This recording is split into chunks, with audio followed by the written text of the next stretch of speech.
Nagsimula ang kwento nang makita natin ang isang lalaki na nagngangalang Pepeng, na nagmamadaling pumasok sa trabaho. Nalaman namin na siya ay isang karaniwang tao na nakakuha ng isang normal na trabaho pagkatapos ng kolehiyo, ngunit nalaman niyang toxic ang kanyang amo. Nakarating siya sa istasyon ng tren, at malapit nang magsara ang mga pinto, ngunit pumasok siya at nakapasok sa tamang oras. Nakikita namin na 8:59 na, ngunit nagmadamali si Pepeng, at nagawa niyang mag-sign in sa huling sandali. Dumaan ang umaga, at nagsimulang mag-isip si Pepeng tungkol sa kung ano ang dapat niyang i-order para sa tanghalian, ngunit kailangan niyang paghambingin ang lahat ng iba't ibang diskwento upang makuha ang pinakamagandang deal dahil mahirap siya. Pagkatapos niyang kumain ng tanghalian, nagsimula siyang maglaro para makapag-relax, ngunit nang mapansin niya ang kanyang amo, mabilis siyang nag-alt-tab sa ibang screen. Pinagmamasdan siya ng boss mula sa kanyang likuran, ngunit wala siyang napapansin. Ipinagpatuloy ni Pepeng ang kanyang laro, ngunit patuloy na sinusubukan ng kanyang amo na mahuli siya, sinusubukang hulihin siya. Pagsapit ng 6 p.m. si Pepeng ang unang mag-log off, naghahanda na makauwi sa lalong madaling panahon, ngunit pinigilan siya ng kanyang amo. Ang kanyang amo ay humihingi ng kopya ng kanyang presentasyon, ngunit nagsabi si Pepeng na ang deadline ay 1 linggo pa. Pinipilit ng kanyang amo na kunin ito ngayon, ngunit tumanggi si Pepeng, na sinasabihan ang kanyang amo. Pinagbantaan siya ng kanyang amo na tatanggalin siya, ngunit wala siyang pakialam, sinabihan ang kanyang amo na huwag kalimutan ang kanyang sahod kung hindi ay magdedemanda siya. Ngunit nakikita namin na ito ay lahat ng kanyang imahinasyon dahil pumapayag siyang mag-overtime para matapos ang presentasyon.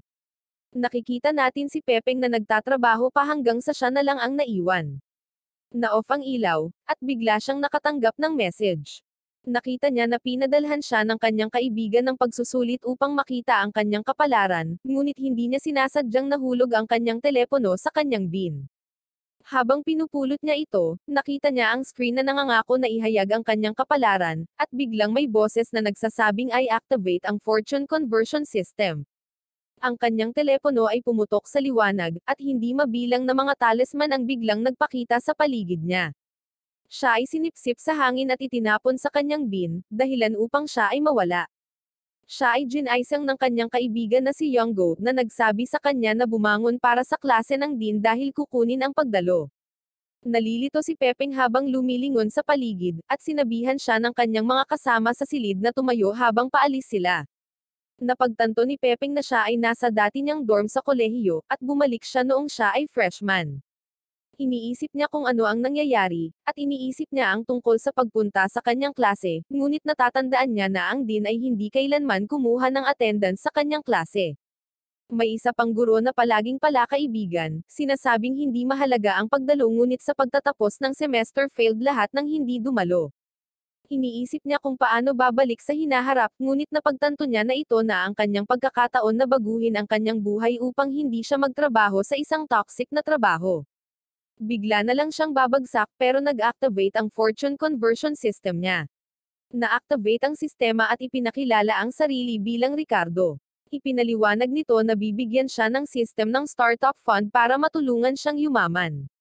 Binigyan siya ng 50,000 para magsimula, at agad niyang iniisip ang mga bagay na mabibili niya. Ipinaliwanag ni Ricardo na bibigyan siya ng system ng pera sa mga regular na pagitan na magagamit niya sa pagpapatakbo ng isang kumpanya, at batay sa kanyang profit-to-loss conversion rate maaari siyang kumita ng pera para sa kanyang sarili. Nasa sabik si Pepeng na yumaman, at nagagawa ni Ricardo ang kanyang profit-to-loss conversion rate ngunit hindi ito napupunta gaya ng inaasahan dahil mas mataas ang kanyang loss ratio kaysa sa kanyang profit rate, kaya ang pagkawala ng pera ay talagang mas kumikita. Nasasabik siya sa pag-aakalang mas madaling mawalan ng pera kaysa kumita nito, kaya ipinagdiwang niya kung gaano siya kasworth. Sinabi sa kanya ni Ricardo na ang susunod na hakbang ay ang magparehistro ng isang kumpanya, kaya iniisip niya kung anong uri ng larangan ang dapat niyang pasukin. Nag-iisip ng isang shortcut ngunit binanggit ni Ricardo ang isang grupo ng mga patakaran at paghihigpit, kaya napagtanto niya na kailangan niyang magkaroon ng isang lehitimong kumpanya. Humihingi siya ng ilang oras para mag-isip, at naghahanap siya ng ilang ideya habang sinusuri niya ang kanyang telepono. Napagtanto niya na ang industriya ng laro ay magiging perpekto para mawala ang kanyang pera dahil mahirap talagang maging matagumpay. Sinabi niya kay Ricardo ang kanyang desisyon, ngunit hindi sinasadyang pinangalanan ang kanyang kumpanya ng isang bagay na katawa-tawa, ngunit wala siyang pakialam dahil wala siyang planong maging matagumpay. Binalaan siya ni Ricardo na hindi niya dapat sabihin kahit kanino ang tungkol sa sistema kung hindi ay mahaharap siya sa parusa. Binabati siya ni Ricardo ng magandang kapalaran, at may lalabas na 14 na araw na timer. Natakot si Pepeng habang iniisip niya kung paano siya makakabuo ng laro sa loob lamang ng 14 na araw, at bumalik si Younggo sa dorm. Tinanong siya ni Pepeng kung posible bang gumawa ng laro sa loob lang ng 2 linggo, at sinabi ni Younggo na madali lang ito, na nagpapakita ng platform na puno ng mga template at mapagkukunan na ginagawang posible na gumawa ng laro, nang hindi man lang alam kung paano mag-code. Nakikita namin si Pepeng na tumitingin sa platform sa library, napagtantong hindi ito ang pinakamahusay ngunit sa tingin niya ay perpekto ito para sa paggawa lamang ng isang masamang laro. Gumagastos siya ng 20,000 sa driving template simulator, nagbabayad ng 15,000 para sa mga assets sa background, at nagdagdag siya ng ilang iba pang pangunahing feature na namamahala upang gastusin ang lahat ng kanyang pera. Iniisip niya kung ano dapat ang gameplay, at nagpasya siyang gawing posible ang pinaka-boring na laro. Lumilikha siya ng kurso para sa laro, at natapos niya itong lampasan ng 8 oras sa pag-aakalang kamumuhian ito ng mga manlalaro.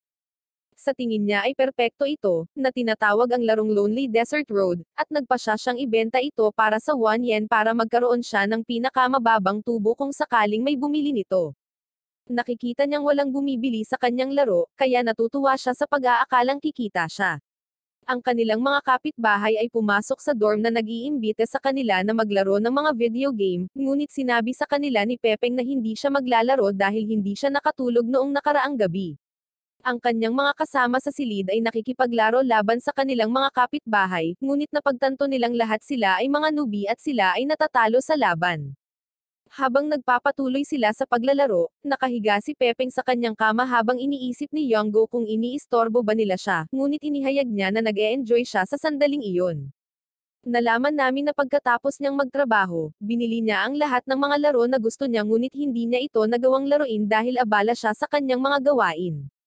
Pero alam niyang mag-iiba ang lahat dahil kailangan lang niyang mawalan ng pera para kumita, sa pag-aakalang hindi na niya kailangan pang magtrabaho para mabuhay siya sa dati niyang pinapangarap.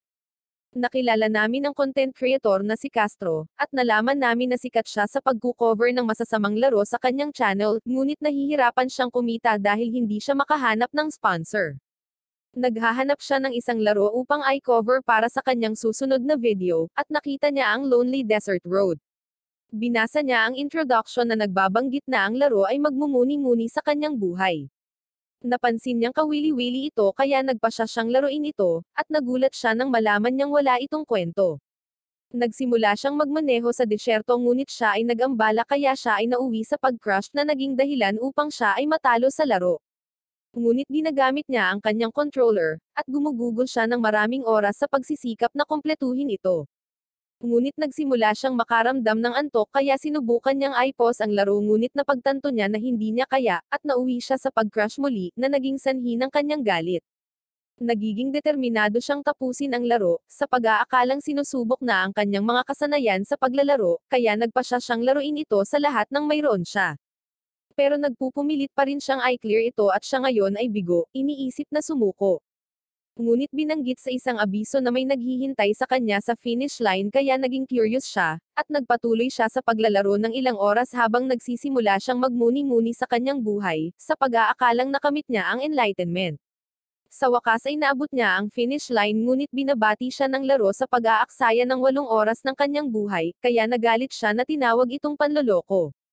Nakikita namin si Pepeng sa kanyang silid-aralan, habang ipinapakita sa kanya ni Ricardo ang kanyang data na nagpapaalam sa kanya na mayroon siyang 11 araw bago ang susunod na closing date. Sa palagay niya ay kikita na siya dahil walang nagda-download ng kanyang laro, ngunit sa sandaling iyon ay naririnig niya ang kanyang mga kaklase na pinag-uusapan ito, na pagtantong naging viral na ito. Kaya nagmamadali siyang umuwi na nagtataka kung bakit ito binibili ng mga tao, at tiningnan niya ang kanyang laptop nang mapagtantong naging sikat na sikat ito dahil kin-over ito ni Castro sa kanyang channel. Pinapanood ni Pepeng ang kanyang video habang sinasabi niya sa kanyang mga manonood na huwag maglaro ng Lonely Desert Road na tinatawag itong pinaka-nakakainis na laro sa kasaysayan, at binanggit niya na binati siya nito sa pag-aaksaya ng kanyang oras. Ngunit na-curious ang mga tao kaya nagsimula silang bumili ng laro. Inaanyayahan ni Younggo si Pepeng na laruin ito, na nagsasabing dapat nilang subukan ito, ngunit tumanggi siya at sinabi niyang masama ang sitwasyon dahil gusto niyang mag-flop ang kanyang laro. Kaya binago niya ang paglalarawan nito na sinusubukang kumbensihin ang mga manlalaro na humingi ng refund, ngunit sinabi nila sa kanya na ang pamamaraan ay nakakapagod kaya nagpa siya silang hayaan siyang panatilihin ang pera. Pagkalipas ng ilang araw, nalaman namin na naglalaro si Younggo ngunit nagtataka siya kung paano ito naging viral na nagsasabi na ito ay kakilekilabot ngunit ang mga tao ay hindi maaaring tumigil sa paglalaro nito. Binanggit ni Pepeng na hindi ito sinadya upang laruin, at nawalan siya ng pag-asa dahil alam niyang mas mababa ang kikitain niya. Nakita namin ang isang lalaki na nagngangalang Ling na may-ari ng isang malaking kumpanya ng gaming. Ipinaalam sa kanya ng kanyang assistant ang tungkol sa Lonely Desert Road game, na sinasabing nagiging sikat na ito, ngunit binanggit niya na ₱1 lang ang halaga nito, na sinasabing hindi ito sulit na bilhin dahil hindi sila kikita.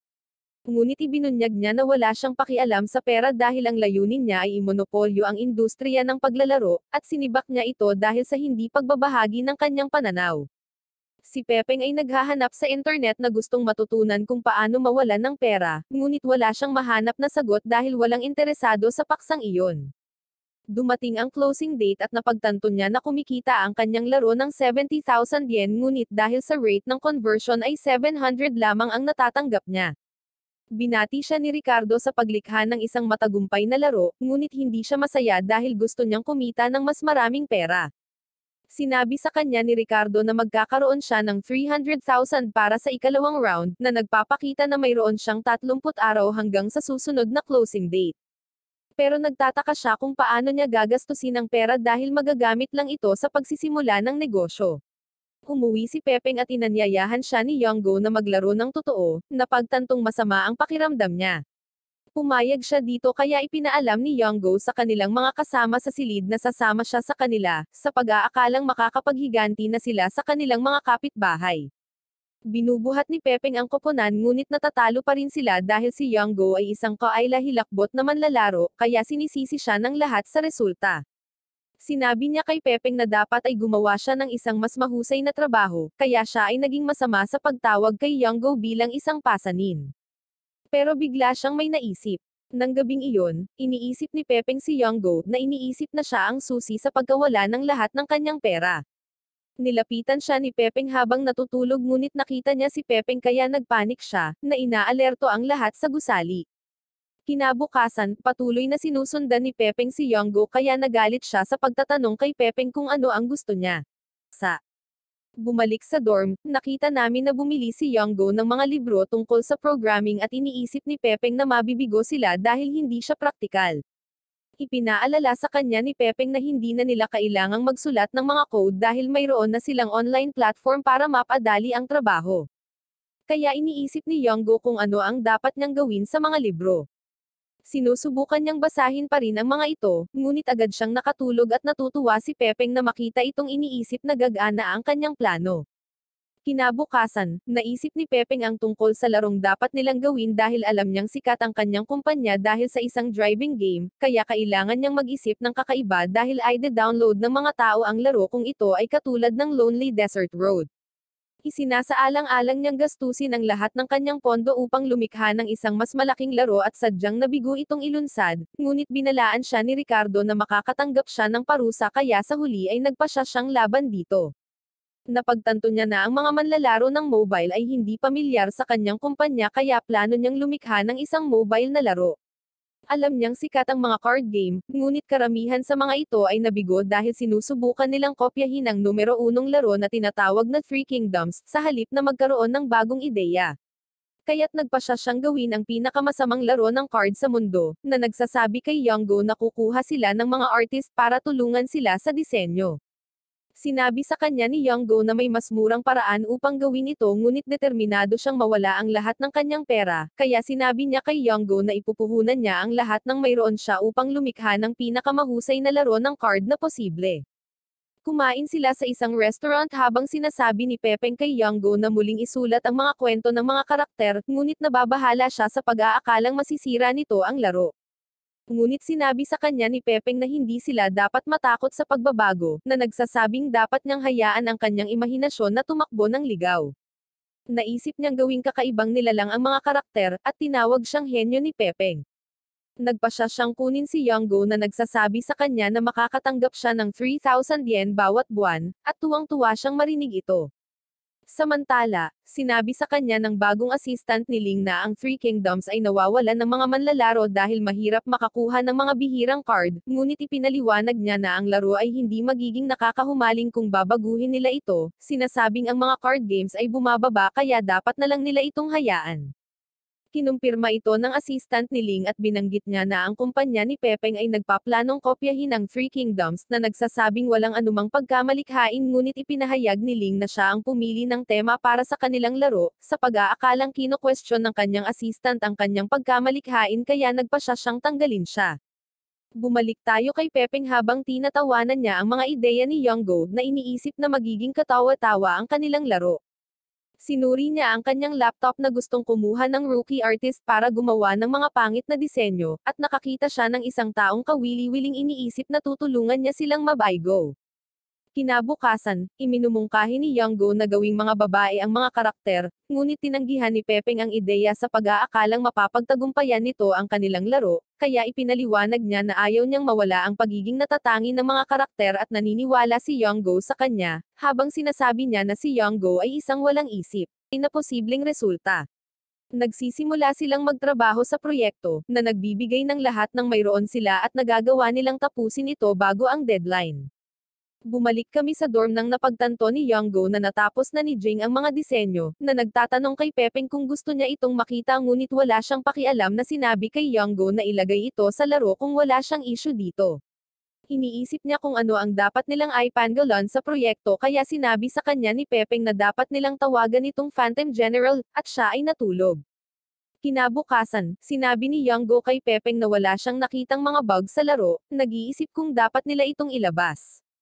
Napagtanto ni Pepeng na ito ang petsa ng paglulunsad, kaya sinabi niya kay Younggo na i-upload ito, na sinasabing dapat nilang i-market ito bilang isang ordinaryong laro ng card. Iniisip ni Younggo na sinusubukan niyang gumamit ng reverse psychology, ngunit wala siyang pakialam, at gusto lang niyang mawala ang lahat ng kanyang pera upang kumita ng mas maraming kita hanggat maaari. Nakita namin si Younggo na pinapahirapan ng kanyang mga kasama sa silid dahil natalo sila sa isa pang laro, at sinisisi nila siya sa resulta, na tinawag siyang walang silbi.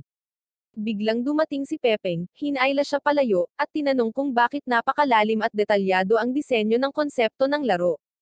Inakusahan siya ni Pepeng na nagnakaw ng disenyo mula sa iba, ngunit ipinaliwanag niya na si Jing ang lumikha nito, at nagulat si Pepeng na marinig ito dahil naisip niya na si Jing ay isang kaayla-hilakbot na artist. Masaya si Younggo sa disenyo, ngunit nagalit si Pepeng, na sinasabing maganda ang hitsura nito. Pero nagtataka si Younggo kung bakit siya nagrereklamo dahil maganda ang ginawa ni Jing. Sinasabi niya na ito ay dahil kulang ang sweldo niya kay Jing, ngunit nalaman namin na ito ay dahil gusto niyang gumawa si Jing ng mga pangit na disenyo upang ang kanyang laro ay mabaygo. Iniwan siya ni Younggo, iniisip kung ano ang mali sa kanya, at ibinunyag ni Pepeng na pinagsisisihan niya ang pagkuha kay Jing, iniisip na magiging matagumpay ang kanyang laro dahil sa napakatalino na disenyo. Ngunit iniisip niya ang iba pang mga laro na nag-flop, napagtanto na mayroon din silang magagandang disenyo, kaya sa palagay niya ay maaari pa ring mabaygo ang kanyang laro. Pagkaraan ng araw na iyon, sinabi ni Younggo kay Pepeng na 100 user ang nag-download ng Phantom General, ngunit napagtanto niyang lahat sila ay nag-iwan ng mga negatibong review. Natutuwa si Pepeng na marinig ito, iniisip na mabibigo ang laro, ngunit iniisip ni Younggo na may nag-hire ng mga troll para atakihin sila. Nagpapanggap si Pepeng na iniistorbo siya nito, ngunit nagpapasalamat siya sa mga troll, at iniisip ni Younggo ang tungkol sa pagtugon sa kanilang mga review. Ngunit sinabi sa kanya ni Pepeng na kalimutan ito, na sinasabing hindi ito katumbas ng halaga dahil napakarami nila, at sa tingin ni Younggo siya ay isang mahusay na tao dahil napanatili niya ang kanyang kalmado sa kabila ng mga nangyayari. Pagkaraan ng ilang oras, nakita namin si Younggo na naglalaro ng Lonely Desert Road, at nakipag-usap siya kay Jing na nagtataka kung mayroon silang mga isyu sa disenyo. Sinabi niya kay Jing na siya ay gumawa ng isang kamanghamanghang trabaho, at nagsimula silang mag-usap tungkol sa laro, habang ang mga kaibigan ni Jing ay lumalapit sa kanya, na sinasabing sila ay mapalad na magkaroon ng isang mabait na kliyente dahil sila ay binayaran ng higit sa sapat. Sinusuri niya ang laro, at nakita niyang hindi ito gumaganap ng maayos, nagtataka kung bakit hindi sila nakakita ng mga ad tungkol dito. Napagtanto niya na ito ay ginawa ng parehong kumpanya na lumikha ng Lonely Desert Road, at ang kanyang mga kaibigan ay nagulat na marinig ito dahil alam ng lahat ang tungkol sa laro. Nagtataka sila kung bakit hindi dumaan sa panahon ng pagsubok ang Phantom General, iniisip na hindi alam ng kumpanya ang ginagawa nito, at nagpasya si Jing na laruin ang laro. Sinabi niya na ang gameplay ay basic, at siya ay namangha sa sarili niyang disenyo, sa pag-aakalang ito ang nagpapatingkad sa laro. Napagtanto niya na ang mga espesyal na epekto ay idinagdag sa kanyang likhang sining, at natutuwa siyang makita ito dahil sa tingin niya ay mukhang perpekto ito. Nakakakuha siya ng mga bihirang card, at nagpatuloy siya sa paglalaro, ngunit may napansin siyang kakaiba, kaya nagpa siya siyang tawagan si Yonggo, tinanong siya kung bakit isang bagay lang ang ibinebenta, at ito ay isang napakamura na panghabang buhay na membership. Iniisip niya kung magdadagdag pa sila ng mga item sa game shop, ngunit ibinunyag ni Yonggo na hindi nila gagawin dahil gusto ni Pepeng na masiyahin ang mga manlalaro sa laro. Nagulat si Jing nang marinig ito, sa pag-aakalang hindi maaaring kumita ang kumpanya dahil ang item ay nagkakahalaga lamang ng napakamura, ngunit ipinaliwanag ni Yonggo na hindi inuuna ni Pepeng ang kumita, at iniisip ni Jing na siya ay isang mahusay na tao, na nagsasabing ayaw niya si Pepeng na mabaygo. Nagsimulang umiyak si Yonggo, na sinasabi sa kanya na ginastos ni Pepeng ang lahat ng kanyang pera sa laro, kaya naghirap na siya, at iniisip na ito ang dahilan kung bakit kakaiba ang kanyang kinikilos kamakailan. Kaya gustong tumulong ni Jing, at tinapos niya ang tawag, ngunit nalaman namin na nagpapanggap lang si Yonggo na malungkot. Nakipagkita si Jing sa kanyang team, at nagulat sila nang malaman na hindi inuuna ni Pepeng ang kumita. Sa palagay nila ay kamangha-mangha siya dahil hindi siya katulad ng ibang mga developer ng laro na iniisip lamang ang tungkol sa pera, kaya nagpa siya silang tulungan siya. Bumalik tayo kay Pepeng, na nag-iisip na ang kanyang laro ay nabigo na, kaya nagsimula siyang mag-isip tungkol sa 300,000 yen na matatanggap niya. Ngunit biglang kumapit sa kanya si Yonggo, sinabi sa kanya na naging viral ang kanilang laro. Nagulat siya nang marinig ito, nagtataka kung paano nalaman ng mga manlalaro ang tungkol sa laro dahil hindi siya gumastos ng pera sa marketing. Tiningnan niya ang kanyang telepono, at napagtanto niya na ang laro ay binahan ng mga positibong review, kaya nagtataka siya kung bakit ito gumaganap ng maayos. Napagtanto niya na gusto ng mga customer ang disenyo ng konsepto, kaya nagpa siya siyang tawagan si Jing, tinanong siya kung na-promote niya ang laro sa internet. Nalaman namin na ibinahagi ito ni Jing sa iba pang mga artist na nag-isip na ang kanyang mga disenyo ay kahanga-hanga, at nagulat siya na nagustuhan ng mga eksperto ang kanyang likhang sining, ngunit gusto niyang tumulong sa pag-advertise ng laro. Nagtataka ang kanyang mga kaibigan kung bakit niya gustong gawin ito, alam niyang ayaw niyang makihalubilo sa mga tao, kaya sinabi niya sa kanila na gusto niyang magtagumpay si Pepeng dahil siya ay isang kamanghamanghang tao. Kaya sinabi ni Jing sa lahat ang tungkol sa laro, na sinasabi sa kanila na ito ay nilikha ng isang taong mabait, kaya nagpa siya silang suportahan ito, nag-iiwan ng mga positibong review at naging sanhi ito upang maging viral. Nagtataka si Pepeng kung bakit niya ginawa ito dahil hindi siya binayaran para i-advertise ang laro, ngunit ipinaliwanag niya na talagang gusto niyang magtagumpay si Pepeng. Nalungkot si Pepeng, napagtanto na mas mababa ang kikitain niya, ngunit nagpapasalamat pa rin siya kay Jing sa pagtulong sa kanya. Masarap ang pakiramdam ni Jing, iniisip na masaya si Pepeng dahil matagumpay ang kanyang laro, ngunit iniisip ni Yonggo ang mga negatibong review, iniisip kung sino ang kumuha ng mga trolls sa internet. Pumunta tayo kay Ling, na ipinapalam sa kanya ng kanyang bagong assistant na malapit nang malampasan ng Phantom General ang Three Kingdoms. Nalaman namin na siya ang kumuha ng mga trolls sa internet, at naisip ni Ling na pinili ni Pepeng na kopyahin ang Three Kingdoms dahil gusto niyang patunayan na mas magaling siya kay Ling. Sa tingin niya, siya ay tina-target, kaya gusto niyang kunin ang kumpanya ni Pepeng, at sinabing oras na para magpatuloy sa kanilang plano. Pita.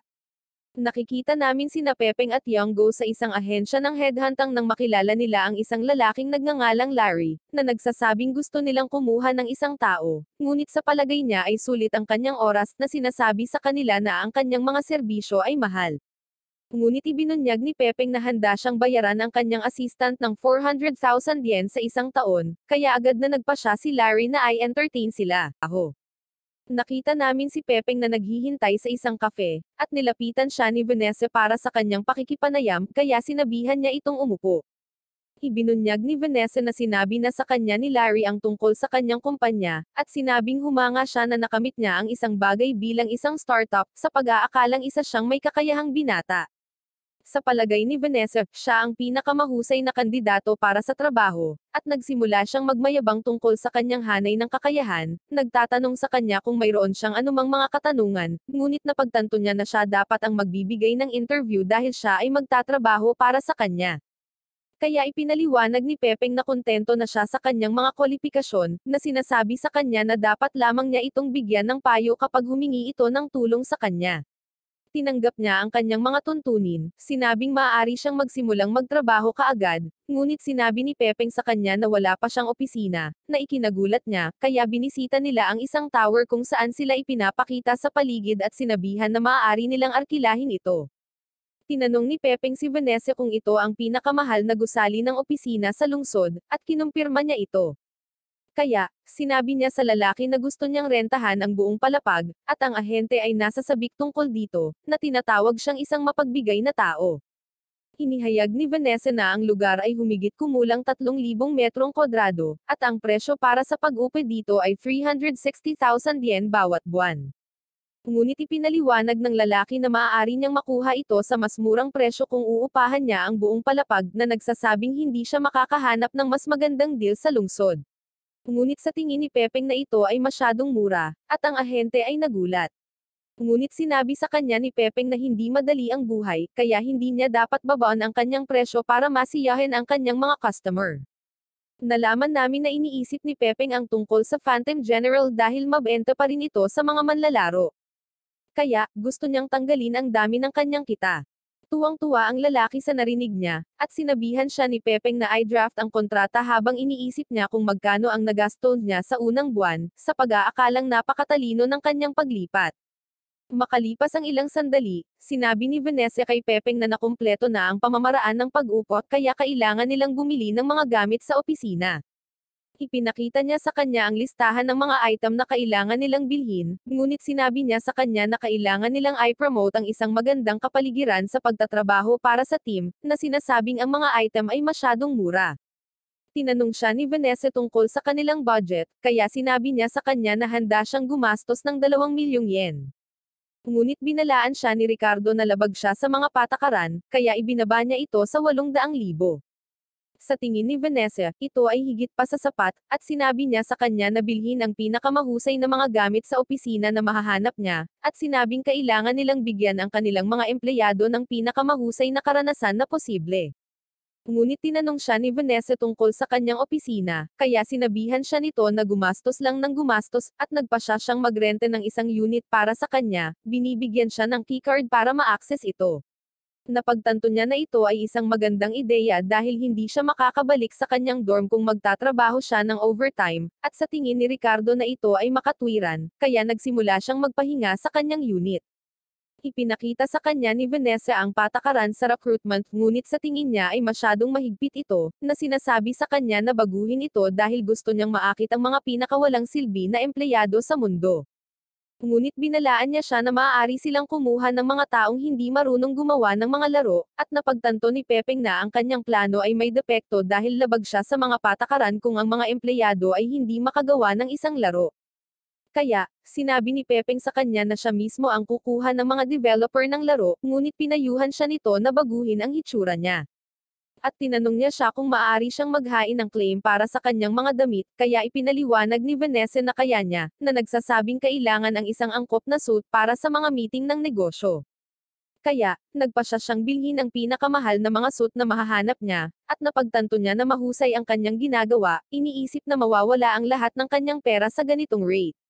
Nagpasya siyang kumuha ng ibang tao na walang talento, at iniisip niya ang tungkol sa pagkuha ng pinakatamad na tao sa kanyang paaralan. Pumunta siya sa isang computer shop kung saan nakita namin ang isang lalaki na nagngangalang Bert na isang nahumaling sa paglalaro, at nalaman namin na siya ay pinatalsik sa kanyang paaralan dahil sa kanyang mahinang pagganap sa akademiko. Sa tingin ni Pepeng, makatuwirang mag-recruit ng isang veteranong gamer, kaya nilapitan niya si Bert na nagsasabing gusto niyang kunin siya bilang isang game designer, at tinitingnan siya ni Bert na iniisip na siya ay isang manloloko. Kaya, sinabihan siya ni Bert na umalis ngunit binibigyan niya ng pera si Bert na sinasabing maaari niya itong makuha bilang isang advance sa sweldo, at ito ay nagpainteresado sa kanya. Sinabi sa kanya ni Pepeng na mayroon silang mahuhusay na mga computer sa kumpanya na nagsasabing maaari siyang maglaro doon sa kanyang libreng oras. Ngunit inihayag ni Bert na hindi niya alam kung paano bumuo ng mga laro, kaya ipinaliwanag ni Pepeng na naniniwala siya sa karanasan sa paglalaro ni Bert na nagtatanong sa kanya kung gusto niyang bumuo ng pinakamahusay na laro sa mundo. Tinanggap ni Bert ang kanyang alok, kaya sinabihan niya si Bert na mag-ulat sa loob ng 2 araw, at tuwang-tuwa siya dahil gusto niyang maging developer ng laro. Kinabukasan, nakilala ni Pepeng ang isang lalaking nagngangalang Huang na nagsasanay para sa interview. Kaya, nilapitan siya ni Pepeng, tinanong kung mag-a-apply siya sa kumpanya. Si Pepeng ay nagpapanggap na siya ay isang aplikante din, na nagtatanong kung gaano katagal kung bakit siya na-late sa interview. Kaya sinabi niya sa kanya na employed pa siya, at naisipan niyang mag-apply sa lunch break niya dahil hindi siya masaya sa kanyang trabaho. Bumukas ang elevator, at nakita niya ang kanyang superior na nagngangalang Locke, na sa tingin niya ay hindi siya makakarating dahil may mahigpit na mga requirements ang kumpanya ni Pepeng. Pumasok siya sa elevator kasama si Pepeng, at nagsimula silang mag-usap tungkol kay Locke. Kaya, inihayag ni Huang na siya ang pangunahing taga-disenyo ng laro, sa pag-aakalang kahanga-hanga ang kanyang background. Kaya, iniisip ni Huang na hindi siya makakakuha ng trabaho, ngunit pagdating nila sa opisina, binati ng mga empleyado si Pepeng, na naging sanhi ng pagkagulat ni Huang, at sinimulan niyang interviewin si Huang, na isiniwalat na siya ang CEO ng kumpanya. Sinabi niya kay Huang na siya ang taong hinahanap nila, nagtatanong sa kanya tungkol sa kanyang inaasahang sweldo. Kaya, ipinaliwanag niya na hindi siya gaanong nababayaran, sinasabing sapat na ang 2,000 yen kada buwan. Ngunit ipinaalala sa kanya ni Pepeng na ang gastos ng pamumuhay ay mahal na nagpapaliwanag na ang 2,000 yen ay hindi sapat upang mabayaran ang kanyang mga gastos. Kaya, nag-aalok si Pepeng na bayaran siya ng doble ng halaga, at tuwang-tuwa siyang marinig ito, at sinabing isasakripisyo niya ang lahat para sa kumpanya. Pagkaraan ng araw na iyon, nilapitan siya ni Vanessa, sinabi sa kanya na may isang babae na gustong makita siya, at nakita namin na ito ay si Liane. Tinatanong siya nito kung ang layunin niya ay kumita ng pera, ngunit itinatanggi ni Pepeng ito, kaya sa tingin niya ay perpekto siya, iniisip na ginagawa niya ito para sa passion. At tinanong niya si Vanessa tungkol sa kanya, kaya ipinahayag niya na siya ay isang kakilakilabot na empleyado sa kanyang huling kumpanya. Ngunit ito ang nagpasya sa kanya na kunin siya. Pabalik sa dorm, nagtataka ang mga kasama ni Pepeng kung nasaan siya dahil ilang araw na silang hindi nagkikita. Tinanong nila si Younggo kung babalik siya, at sinabi sa kanila ni Younggo na nagtatrabaho siya, kaya malamang na umupa siya ng isang lugar sa labas. Nakita naming nagtatrabaho si Huang sa kumpanya ni Pepeng, ngunit nagtataka siya kung bakit wala silang ginagawang produktibo dahil binabayaran sila para maglaro ng mga video game. Nagsisimulang magtanong ang lahat sa mga layunin ni Pepeng, kaya ipinaliwanag ni Liana na gusto niyang patuloy silang maglaro, para matukoy nila ang mga problema sa mga video game. Napagtanto ni Huang na naabot na ni Bert ang pinakamataas na antas sa mga larong nilalaro nila, at sa palagay niya ito ang gusto ni Pepeng na gawin nila. Ngunit naisip ni Liana na gusto niyang makonsensya sila upang mas magsumikap sila kapag dumating ang susunod na gawain. Nagtataka ang lahat kung nasaan si Pepeng dahil hindi siya nagpapakita sa opisina, at nakikita namin siyang nakaupo sa kanyang sopa, napagtanto na mahirap kontrolin ang kanyang mga empleyado. Siya ay nag-aalala na ang kanyang susunod na laro ay hindi magiging flop, ngunit siya ay nakakakita ng isang aksyon na pelikula, at siya ay nakaisip ng isang ideya. Tumunog ang bell, at inutusan ang lahat na umuwi, ngunit nagtataka sila kung bakit wala silang ginagawa para sa kumpanya. Sa sandaling iyon, nagpakita si Pepeng, na nagsasabing wala siya dahil iniisip niya ang hinaharap ng kumpanya. Ipinapalam niya sa lahat na magtatrabaho sila sa isang first-person shooter, na nagsasabing ang kanilang layunin ay maging isang leader sa industriya ng paglalaro. Nagsisimulang magduda ang lahat sa kanilang sarili, ngunit ipinaliwanag niya na tinanggihan niya ang mga eksperto at pinili sila bilang mga miyembro sa kanyang koponan dahil naniniwala siya sa kanilang pagkamalikhain. Sinabi niya sa kanila na sila ang kinabukasan ng industriya ng paglalaro, na sinasabing si Huang ay isang nakatagong hiyas dahil masigasig niyang ginagawa ang kanyang trabaho, at si Bert ang dalubhasa sa mga laro dahil walang kapantay ang kanyang mga kasanayan sa paglalaro. Iniisip ni Pepeng na hindi magagapi ang kanilang koponan, na nagsasabing gagawa sila ng isang mahusay na laro, at ipinaliwanag niya na magbibigay siya ng mga pangkalahatang direksyon sa mga unang yugto, na sinasabing ipapaubaya niya ang lahat kay Bert at Huang. Tumungo sila sa meeting room kung saan nagbibigay si Pepeng ng mga tagubilin kay Bert at Huang, na nagsasabing ang laro ay kailangang magkaroon ng mga kontrol na madaling gamitin para sa mga nagsisimula, at ang kwento ay kailangang napakahaba. Idinagdag niya na ang mga armas ay dapat magmukhang cool upang ang mga manlalaro ay nais na bilhin ang mga ito, at tinapos niya ang pulong sa pag-iisip na ang kanyang mga kahilingan ay masisira ang laro. Ngunit iniisip ni Huang na magrereklamo ang mga manlalaro kung ang mga kontrol ay masyadong simple, at ang kwentong ito ay hindi magiging kawili-wili kung hindi nila ito papaikliin. Idinagdag niya na maaapektuhan ang reputasyon ng kanilang kumpanya dahil nagsimula sila ng trend na zero in-game na pagbili, ngunit nilalabanan nila ito sa pamamagitan ng paglilista ng mga ibinebentang armas. Alam ni Pepeng na may punto siya, ngunit sinabihan niya si Huang na maniwala sa kanyang sarili, na sinasabing malalampasan niya ang mga problema. Itinalaga ni Pepeng si Huang bilang pangunahing taga-disenyo at si Bert bilang moderator ng laro, na nagsasabing kailangan nilang gumawa ng draft sa loob ng 1 linggo. Pagkatapos ng pulong, nagdiwang si Pepeng, na iniisip na mabibigo ang kanyang laro, at napagtanto niyang oras na para umuwi, kaya umalis siya sa opisina, at nakita niya si Bert na naglalaro, nagpaalam sa kanya. Nalaman namin na siya lang ang empleyadong pinapayagang mag-overtime, ngunit nagpapasalamat si Huang kay Bert sa pagtulong sa kanya na magtago, na nagsasabing gusto niyang gawin ang kanyang makakaya para sa kumpanya, kaya nagpa siya siyang mag-overtime. Tinalakay nila ang proyekto habang binanggit ni Bert na nagawang makamit ni Pepeng ang pinakamahusay na mga resulta sa pinakamababang mapagkukunan, iniisip na dapat nilang sundin ang kanyang halimbawa. Iniisip ni Bert ang tungkol sa paggastos lamang ng pera sa mga mahahalagang tampok ng laro, at pumasok sila sa imahinasyon ni Bert habang ipinapaliwanag niya na gusto niyang magsimula ang laro sa karagatan, kung saan ang mga manlalaro ay makakahanap ng isang inabandonang platform ng langis. Tinanong siya ni Huang tungkol sa mga kaaway, at sa sandaling iyon, bigla silang inatake ng isang mommy. Kaya, iniligtas siya ni Bert, at nahulog ang mommy sa platform. Nagpapakita ang hindi mabilang na mommies, habang ipinaliwanag ni Bert na simple ang disenyo ng kanilang modelo dahil nakabalot sila ng mga bendahe. Inatake ni Bert ang isa sa kanila, dahilan para masunog ito, ngunit napagtanto nilang malapit na silang mapaligiran, kaya nagsimula silang tumakbo palayo habang ipinapaliwanag ni Bert na hindi nila kailangang gawing simple ang mga kontrol, dahil maaari lang nilang gawing mas madali ang mga mummies upang sirain. Ngunit naubusan siya ng mga bala, kaya nagpa siya silang umatras, umakyat sa hagdan, at nakarating sila sa isang ligtas na lugar kung saan pinag-uusapan nila ang story mode. Iniisip ni Bert na kailangan nilang magdagdag ng isang mahalagang side character, at isang babae ang nagpakita.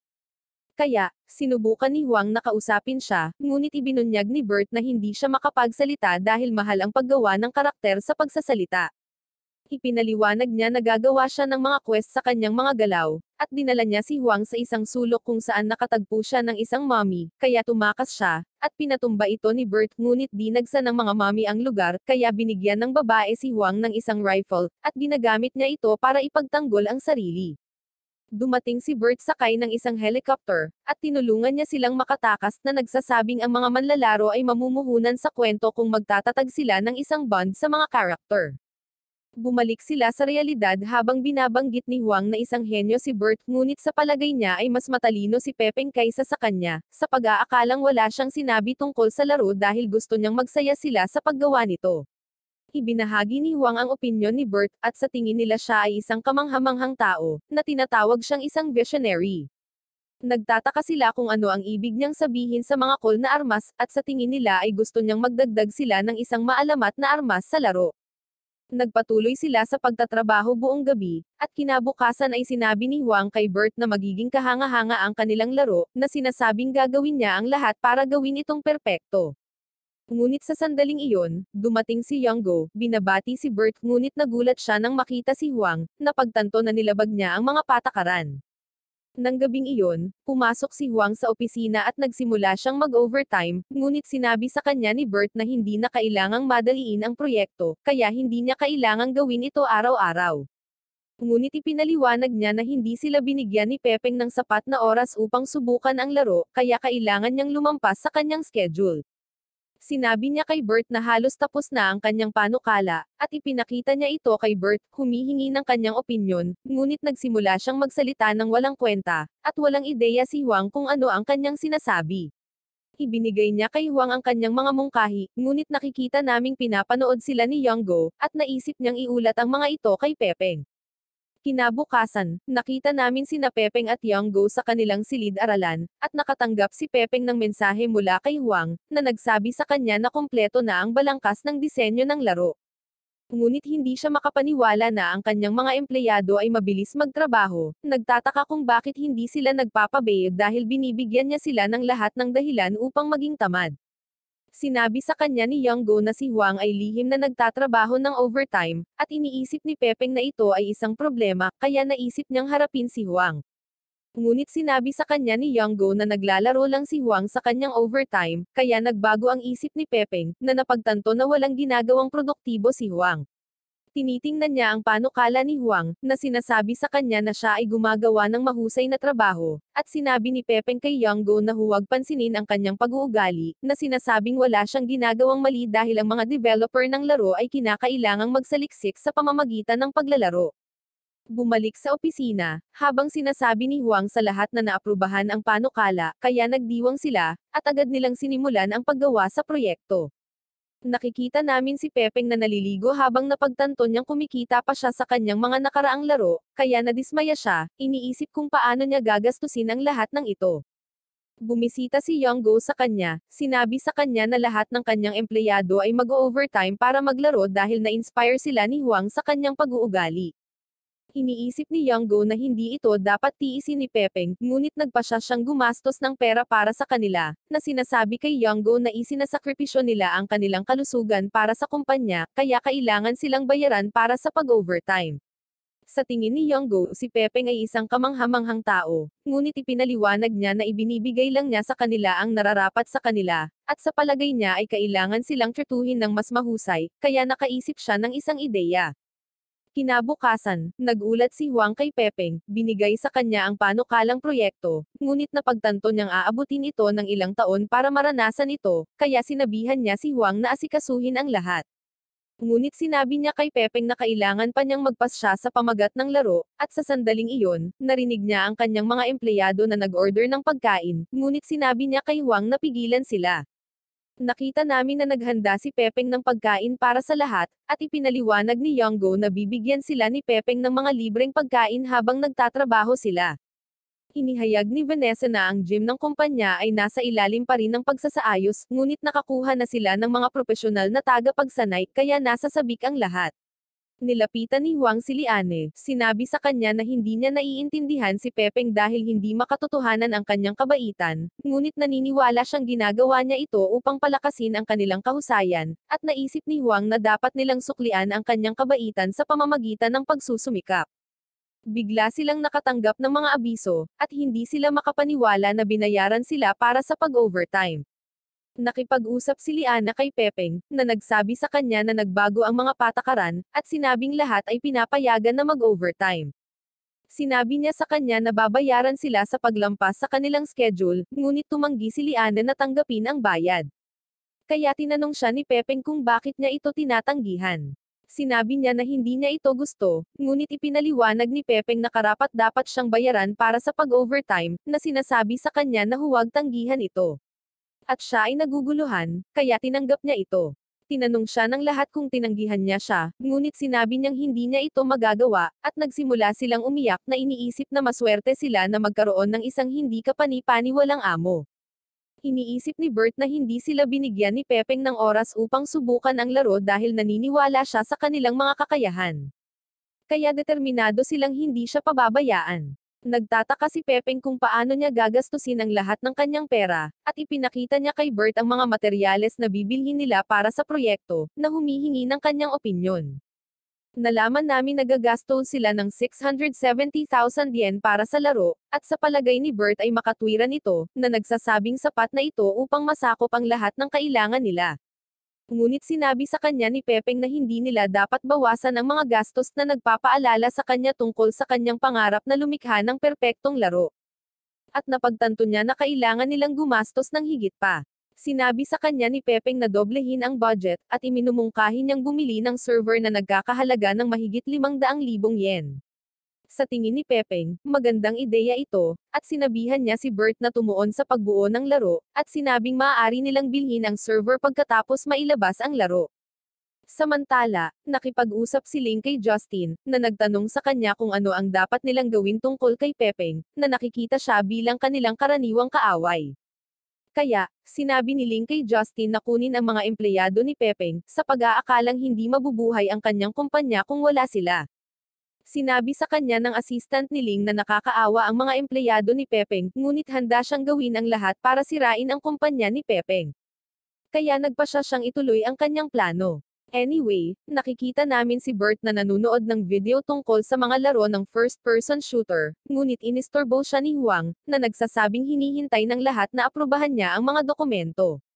Nagsisimula silang magtanong sa kanya tungkol sa proyekto, at sinubukan niyang sagutin ang lahat ng ito, ngunit sa huli ay nabigla siya, iniisip na wala siya kung ano ang kinakailangan upang maging isang nangungunang developer. Ngunit nagpa siya si Huang na tulungan siya, inutusan ang lahat na gawin ang kanilang bahagi. Ngunit bigla silang nagambala nang makatanggap sila ng mga tawag sa telepono. Makalipas ang isang buwan, nakita namin si Pepeng sa kanyang silid-aralan, ngunit wala si Yonggo. Kaya nagtataka si Pepeng kung nasaan siya. Bigla siyang nakatanggap ng isang tawag mula kay Yonggo, na nagsabi sa kanya na ang Fiery Sky Studio ay kinukuha ang kanilang mga empleyado, at hindi siya makapaniwala na nangyayari ito. Kaya nagmamadali siyang lumabas ng klase. Bumalik si Pepeng sa opisina, at napagtanto niyang walang laman ito, iniisip na lahat ay inabandona ang kanyang kumpanya. Kaya nahulog siya sa kawalan ng pag-asa, iniisip kung paano niya tatapusin ang laro. Ngunit nakita niya si Huang, at napagtanto niya na hindi sila umalis. Tinanong sila ni Yonggo kung ano ang nangyari, kaya ibinunyag nila na sinubukan silang kunin ng Fiery Sky Studio, ngunit nagpasya silang manatili dahil masaya sila sa Pepeng Company, alam nilang tinatrato sila ng maayos. Sinabi sa kanila ni Yonggo na ang Fiery Sky Studio ay ang alamat ng industriya, ngunit sa tingin ni Liana ay mas mahusay si Pepeng, at lahat ay sumasang-ayon sa kanya. Ibinunyag ni Huang na sinusubukan nila ang laro sa silid ng avenue, at ang opisina ay magulo dahil masyado silang nasasabik nang matapos nila ang proyekto. Hindi makapaniwala si Pepeng na nakumpleto na nila ang laro, at ipinakita nila ito sa kanya, na nagpapakita na ito ay tinatawag na Project Oil Rig. At hindi siya makapaniwala na nagawa ito ng kanyang koponan, iniisip na malaki ang potensyal nito. Ipinaliwanag ni Huang na kailangan pa nilang ayusin ang laro, na nagsasabing mayroon silang isang buwan para ayusin ang lahat. Ngunit gusto ni Pepeng na pigilan sila sa paggawa sa proyekto, sa pag-aakalang magandang ideya na magkaroon ng aktibidad sa pagbuo ng pangkat dahil magsasayang sila ng oras at pera. Kaya sinabi niya sa lahat ang tungkol sa kanyang plano, ngunit pinutol siya ni Vanessa, at nagpakita ang assistant ni Ling. Nakikilala siya ng lahat, at binalaan ni Huang si Pepeng na sinubukan niyang i-recruit ang mga ito. Pero kinumusta niya si Pepeng, sinabi niyang nalaman niya ang kadakilaan ni Pepeng nang kausapin niya ang iba. Gusto niyang umalis sa kumpanya ni Ling para sumama sa kanya, kaya natarante si Pepeng dahil naisip niyang nagtatrabaho ang assistant ni Ling sa Fiery Sky Studio. Ngunit ipinaliwanag niya na si Ling ang nasa likod ng gulo, na sinasabing ginagawa niya ang lahat ng kanyang makakaya para mapababa si Pepeng. Sa palagay niya ay maaaring matulungan siya ni Ling na mabaigo, ngunit napansin niyang nagalit ang lahat, kaya nagpasya siyang tanggihan ang assistant ni Ling. Nakikita namin ang lahat na nagsasanay sa gym, at nagsimula silang mag-usap tungkol sa aktibidad ng pagbuo ng koponan, iniisip kung saan sila pupunta. Binanggit ni Liana na gusto niyang bisitahin ang Fiery Sky Studio dahil gusto niyang makilala nila si Pepeng, sa pag-aakalang siya ang real deal. Ngunit narinig ito ni Pepeng, kaya nagpasya siyang pagbigyan ang hiling nito, sinabing bibisitahin nila ang dati niyang amo, at ang kanilang biyahe ay magkakaroon ng budget na 400,000 yen. Ngunit nalaman namin na ginagawa niya ito para i-demoralize ang kanyang koponan, dahil alam niyang hindi katugma ang kanyang kumpanya para sa Fiery Sky Studio. Ang bawat isa ay kumakain ng sama-sama habang sinasabi sa kanila ni Pepeng ang tungkol sa plano, na sinasabing babayaran ng kumpanya ang lahat. Ngunit napagtanto niyang hindi sila titira sa isang luxury hotel, at tinanong niya si Vanessa tungkol dito. Kaya ipinaliwanag niya na sinabi sa kanya ni Liana na 150,000 lang ang budget, kaya napagtanto niyang mali ang pagkakarinig ni Liana. Ngunit nagpasya siyang manatili dito, iniisip na maaaring pigilan siya ni Ricardo kung tataasan niya ang budget.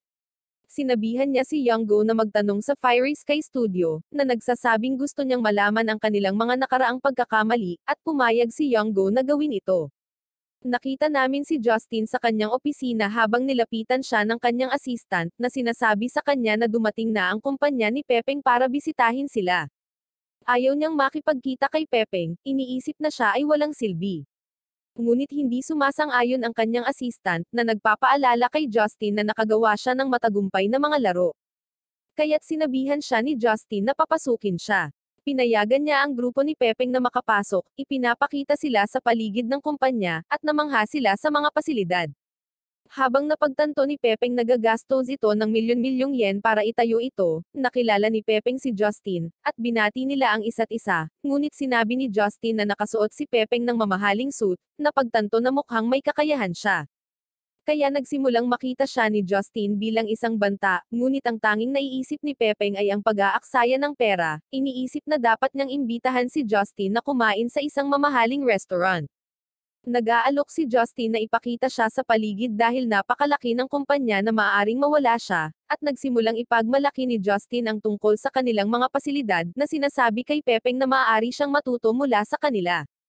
Nag-aalok siya na bigyan si Pepeng ng isang limitadong edisyon na manika, at tiningnan niya ang kanyang koleksyon, ngunit dumating ang koponan ni Pepeng, at sinimulan nilang insultuhin ang studio, na iniisip na mas mahusay ang kumpanya ni Pepeng.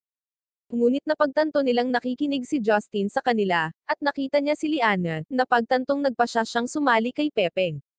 Tinatawag niya ang kanyang mga empleyado, at mayroon silang pagpupulong ng magkasama habang tinanong ni Younggo si Justin kung binibigyan niya ang kanyang mga manggagawa ng overtime na sweldo, dahil lumalampas sila sa kanilang schedule. Ngunit itinanggi niya ito, at natutuwa silang marinig ito dahil napagtanto ni Younggo na hindi niya sila tinatrato ng maayos. Ipinakilala sila ng kanyang assistant sa koponan ni Pepeng, at nagsimula niyang ipagmalaki ang mga larong ginawa ng kanilang studio, na sinabing si Liana ay isang masamang empleyado kaya hindi siya karapat-dapat na mapabilang sa kanilang kumpanya. Ngunit ipinaliwanag ni Pepeng na nagtatrabaho na siya ngayon bilang kanyang direktor, at inutusan siya nitong sabihin sa lahat ang tungkol sa kanilang kumpanya. Ipinaliwanag niya na si Pepeng ay hindi katulad ng ibang mga developer ng laro, na nagsasabing naging viral ang Lonely Desert Road dahil nagawa nito ang isang bagay na hindi nagawa ng ibang mga laro. Ipinaliwanag niya na nagawa nitong baguhin ang buhay ng mga tao habang naglalaro sila, ngunit sinabi ni Justin na hindi siya makatuwiran, at lubos na sumasang-ayon si Pepeng sa kanya. Idinagdag niya na matagumpay ang Phantom General dahil sa pananaw ni Pepeng, na sinasabing hinamon niya ang pinagbabawal ng industriya sa pamamagitan ng paggawa ng mga mabibaylang bagay na lubhang mura. Inamin ni Justin na may punto siya, at tinawag ni Liana si Pepeng na isang henyo bago bumalik sa kanyang upuan. Nagpahayag si Justin ng kanyang talumpati, na nagsasabing ang lahat ng kanilang mga laro ay mga klasiko kaya hindi na kailangang pag-usapan ang mga ito, at ipinakita niya sa lahat ang bagong laro na kanilang binuo na tinatawag na bullet mark. Pinigilan siya ng kanyang assistant, sinabing hindi nila dapat sabihin sa team ni Pepeng ang tungkol dito, ngunit iginiit niya, na iniisip na wala sila kumpara sa kanilang studio. Sinasabi niya sa lahat ang tungkol sa laro, at gusto ni Pepeng na makinig ang kanyang koponan upang sila ay mawalan ng moralidad. Nalaman namin na ang Bullet Mark ay isang first-person shooter, at inihayag ni Justin na gagawin nilang makatotohanan ang mga armas hanggat maaari. Alam niya na ang mga manlalaro ay gustong mag-grind upang mapabuti ang kanilang mga kasanayan, kaya siya ay nagpasya na gawin ang laro na libre upang laruin, ngunit binanggit na ang drop rate ay napakababa na ang mga manlalaro ay gustong bumili ng mga items sa shop. Napagtanto ni Huang na ang bullet mark ay isang napakatalino na proyekto, sa pag-aakalang ang Project Oil Rig ay walang halaga kumpara dito, kaya siya ay nahulog sa kawalan ng pag-asa. At alam ni Justin na ngayon lang niya naipakita ang kahusayan ng kanyang kumpanya, kaya sinimulan niyang tingnan ang koponan ni Pepeng. Ngunit nagtataka si Huang kung bakit mukhang kumpiyansa si Pepeng, sa pag-aakalang may plano siya, ngunit nalaman namin na talagang pinangangalagaan niya ang bullet mark, umaasa na madudurog nito ang kanyang laro. Ang koponan ni Pepeng ay bumalik sa opisina kung saan ipinahayag ni Vanessa na pinahihintulutan sila ni Pepeng na magbakasyon. Ipinaliwanag ni Huang na may natutunan siya sa kanilang team building, na nagsasabing ilulunsad ang bullet mark sa parehong petsa ng laro. Alam niyang walang halaga ang kalidad ng Project Oil Rig kumpara sa bullet mark, at ayaw nilang magtagumpay si Justin, dahil alam niyang hindi niya tinatrato ng maayos ang kanyang mga empleyado. Nakikiusap si Huang sa lahat na huwag nang magbakasyon dahil gusto niyang mapabuti ang kalidad ng kanilang laro, at naniniwala sila na inayos ni Pepeng ang team building upang maging aware sila sa kanilang kompetisyon. Gustong-gusto nila ang kanilang kumpanya, at gusto nilang magtagumpay si Pepeng, kaya nagpasya silang gawin ang kanilang makakaya upang malampasan ang bullet mark. Nakita naming tinawag ni Justin si Ling, nagalit dahil sinabi ni Justin sa team ni Pepeng ang tungkol sa bullet mark, kaya ipinaliwanag niya na ginawa niya ito para durugan ang kanilang moral, sa pag-aakalang hindi sila banta. Ngunit sinabihan siya ni Ling na huwag maliitin si Pepeng dahil mas delikado siya kaysa sa hitsura niya, kaya nangako si Justin na haharapin siya. Bumalik sa opisina kung saan nagtatrabaho ang lahat sa pagpapabuti ng laro. Si Bert ay nagbibigay ng mga mungkahi kung paano pahusayin ang gameplay, ngunit isa sa kanyang mga katrabaho ang nagsabi sa kanya na ang Project Oil Rig ay mas mahusay na kaysa sa karamihan ng mga laro.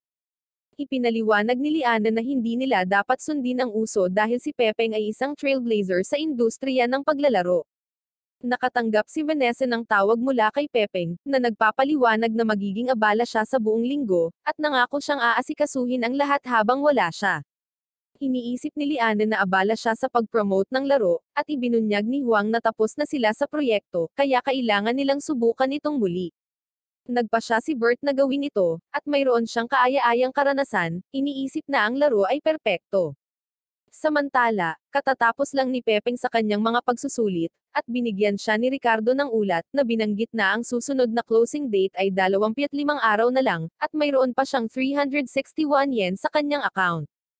Alam niyang maganda ang lagay niya, at iniisip niyang sayangin ang lahat ng pera para kumita siya ng husto. Kaya tinawagan niya si Vanessa, sinabihan siyang ayusin ang isa pang aktibidad sa team building, at ipinangako niya na magsasaya ang lahat, sinabing gagasto sila ng 361,000 yen para sa kaganapan. Nakikita namin ang koponan sa isang pribadong sinehan, at nanonood sila ng isang pelikula ng magkasama, ngunit bigla itong naputol sa pag-record, at napagtanto ni Pepeng na ang koponan ay may sorpresa para sa kanya. Sinabi nila sa kanya na ang Project Oil Rig ay natapos na, at lahat sila ay umaasa na ilunsad ito kaagad. Pero nagpanik si Pepeng dahil sa tingin niya ay magiging maganda kung ilulunsad ito bago ang bullet mark, kaya sinabihan niya ang lahat na huwag pa nilang ilabas ang laro. Ngunit binalaan siya ni Ricardo na hindi siya pinapayagang ipagpaliban ang paglulunsad ng walang dahilan, kaya ipinaliwanag niya na dapat silang magdiwang bago ilunsad ang laro, at nagpasya silang magkaroon ng isang party. Habang tinanong ni Pepeng si Vanessa tungkol sa mga araw ng bakasyon na ibinigay niya sa kanila, sinabi sa kanya ni Yonggo na nagpasya silang magtrabaho sa halip, kaya nagawa nilang tapusin ang proyekto ng maaga sa schedule. Nakita namin na lasing na si Bert, at kumakanta siya ng isang nakakatawang kanta habang ang lahat ay nag-e-enjoy sa party, umaasa na ang laro ay magiging hit. Sinabi ni Liana na lahat ng tao sa kumpanya ay pinahahalagahan, at sa palagay niya ay isang mahusay na boss si Pepeng, ngunit nagtataka siya kung bakit mukhang nag-aalala ito, na iniisip na pinag-iisipan niya ang kanilang hinaharap. Ngunit nalaman namin na iniisip lang niya kung paano mawawala ang lahat ng kanyang pera. At sinabi ni Bert sa lahat na isa lang siyang talunan bago siya tinulungan ni Pepeng na matuklasan ang kanyang talento, kaya nagpasalamat siya kay Pepeng para sa pagbabago ng kanyang buhay, at lahat ay nagsimulang umiyak ngunit lahat sila ay nalasing. Kinabukasan, bumalik sila sa opisina, ngunit napagtanto nila na hindi pa nila na-i-publish ang laro, kaya't wala silang pagpipilian kung hindi ilunsad ito kaagad. Sinusuri ni Liana ang mga numero ng pag-download, at napagtanto niya na hindi maganda ang performance ng Project Oil Rig dahil inilunsad ang bullet mark sa parehong petsa, ngunit sa palagay nila ay gaganda ito pagkatapos nilang i-market ang laro. Ngunit napagtanto nila na si Pepeng ay hindi gumastos ng pera sa pagmemerkado, kaya nagsimula silang magtaka kung alam niya ang kanyang ginagawa. Ngunit sinabihan sila ni Bert na huwag pagdudahan si Pepeng, na nagpapaalala sa kanila na naging maganda ang kanyang mga nakaraang laro dahil siya ay isang henyo sa marketing. Naniniwala si Liana na sinusubukan niyang sanayin ang kanilang tibay sa pamamagitan ng pagsubok sa kanila kung kaya nilang gumanap sa ilalim ng pressure, at naisip ni Huang na kailangan nilang gawin ng isang bagay. Kaya't lumapit sila kay Vanessa, sinabi sa kanya na kailangan nila ng budget para magtrabaho sa mga patch para sa laro. Ipinaliwanag ni Bert na kailangan nila ng mga manlalaro upang subukan ang laro upang makatipan sila ng data upang ma-optimize ang karanasan, ngunit wala silang malaking base ng manlalaro. Kaya iminumungkahi niya na magbayad ng mga tester upang magbigay ng kanilang feedback, ngunit ipinahayag ni Vanessa na hindi naglaan ng budget si Pepeng para dito, kaya nagpa siya silang magbayad mismo sa mga tester. Binanggit ni Liana na kilala niya ang isang profesional na gamer na kilala bilang Kit, at kinikilala siya ni Bert, at sinabing isa siyang alamat sa industriya ng esports. Ibinunyag niya na ipinadala niya sa kanya ang link sa kanilang laro, umaasang matutulungan niya silang i-promote ito pagkatapos niyang laruin ito. Nakikita namin si Kit habang i-download niya ang Project Oil Rig, sa pag-aakalang ito ay isang kaila-hilakbot na laro, at hindi siya makapaniwala na ang maalamat na armas ay nagkakahalaga ng 888 yen, na nagsasabing ito ay masyadong mahal. Ngunit nagpa siya siyang subukan pa rin ang laro. Pumasok siya sa laro, iniisip kung ano ang dapat niyang gawin dahil hindi siya binigyan ng pagpapakilala. Tumingin siya sa paligid, iniisip na masama ang graphics, at nakita niya ang isang babae na nagsabi sa kanya na kailangan niya ng tulong niya para makatakas, ngunit bigla siyang inatake ng isang mommy. Kaya kumuha siya ng sandata at ginamit para atakihin ang mommy. Napagtanto niya na kailangan niya itong protektahan upang makumplito ang stage, at nakikita niya ang higit pang mga halimaw na papalapit. Ngunit binibigyan siya nito ng isang assault rifle kaya ginamit niya ito upang atakihin silal. Habang napapansin niyang maayos ang mga kontrol, iniisip na ang mga baguhan ay hindi mahihirapang matutunan ang laro. Sinusundan niya ang babae na nagsabi sa kanya na siya ay masyadong gutom na lumipat, kaya binigyan niya ito ng isang candy, at sinimulan niyang ipasok ang passcode upang buksan ang isang pinto, ngunit nagpakita ang isang pulutong ng mga mommy, at sinubukan niyang ibaba ang mga ito, ngunit siya ay naubusan ng amo, kaya nagpa siya siyang umatras kasama ang babae. Ngunit naabutan sila ng isang mommy, at madali siyang nadaig nito. Sinimulan siya nitong kainin, ngunit tinapos ito ng babae at ginamit ang kanyang kapangyarihan para pagalingin siya.